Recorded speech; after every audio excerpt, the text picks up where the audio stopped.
আসসালামু আলাইকুম। তো পেঁয়াজ চাষ শেষে আমরা যে গম চাষ করেছিলাম সেই গমগুলো হচ্ছে এখন পেকে গেছে মোটামুটি। তো আমাদের এদিকে যে মেশিনটা দেখতেছেন গম কাটা, এই মেশিনটা কিন্তু আমাদের এদিকে মূলত সেরকম দেখা যায় না। শুধু এই গমের সিজনে এই মেশিনগুলো হচ্ছে যারা নিয়ে আসে তারা ভাড়ায় নিয়ে আসে।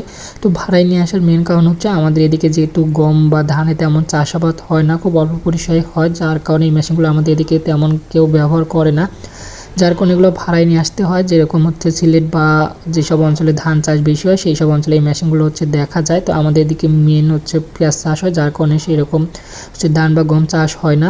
তো যাই হোক, আমরা এই মেশিন আমাদের এদিকে 1 বিঘা গম কাটতে হচ্ছে 2000 টাকা বিঘা প্রতি নিচ্ছে। মানে 1 বিঘা আপনার গম কেটে দিবে, বিনিময়ে আপনাকে ওতে হচ্ছে ভাড়া হিসেবে 2000 টাকা হচ্ছে দিতে হবে।